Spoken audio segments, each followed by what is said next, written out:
Hi, my name is Zakaria. I'm a mechanical engineering student and I got a new microphone. Today we're making a wind tunnel. Why? For the sake of entertainment. To visualize airflow around small toy cars or an airplane wing, like a NACA airport. To make this small project, what do we need? First of all, we would need a fan to blow air, a filter to reduce turbulence, a smoke generator, and obviously a tunnel. Well, it's called a wind tunnel for a reason. Fortunately for me, I found this empty bottle that has a smooth surface, and even though I couldn't remove all the glue from it, it won't be a problem since we're gonna be putting a black screen in order to visualize the smoke. At first, I bought this huge PC fan. It blew way too strong. The airspeed was through the roof and we couldn't visualize smoke. That's why I opted for this smaller version, but even the small 12-volt mini fan generated strong wind. So I used two resistors in series in order to reduce RPM and reduce the airspeed. There are many ways to generate smoke, burning oil or using something like a vape. But I didn't want my room to be filled with toxic gases, so I opted for the safest option. A friend gave me this air moisturizer or humidifier.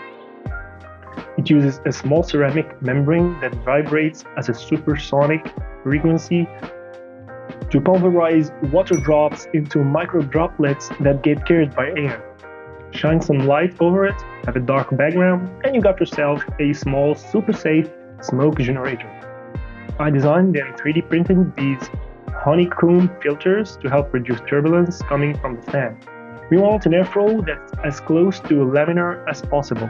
We don't want any turbulent airflow. Then I assembled these parts, glued the fan, and connected it to my 12-volt power supply from my simulator. Well, don't worry, I'm making the final upgrades for my simulator, and hopefully I'll be able to record the part 2 video soon. Here's a sneak peek of one of the upgrades. I printed this tube to guide the smoke coming out of the air moisturizer. At first, the flow was so slow that no smoke came out. When I thought of the reason, I remembered that the pulverized water droplets go through air, so we need an air intake. That's why I made a second version with some holes on the sides. But even those were too much and some smoke came out of them. So I designed the final version with thicker walls because the first two ones were too fragile. This one works perfectly. Now for the final assembly, we put everything together and have ourselves our wind tunnel. We connect the air moisturizer via USB and then put our 12-volt power supply to power the fan. You can see the airflow around this small Ferrari F40 that I have.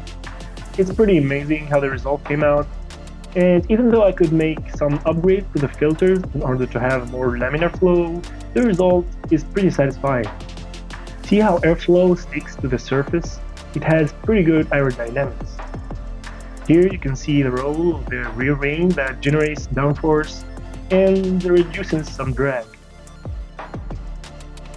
I also have this big 911 Porsche, but the wind tunnel is kind of small for it. We can still enjoy and visualize how the air goes around the front of it.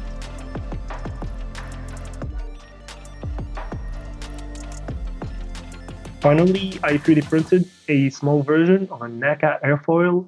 It's the 2412 series. We can clearly see the airflow, but I might need to reduce turbulence even more in order to have a really smooth wind tunnel.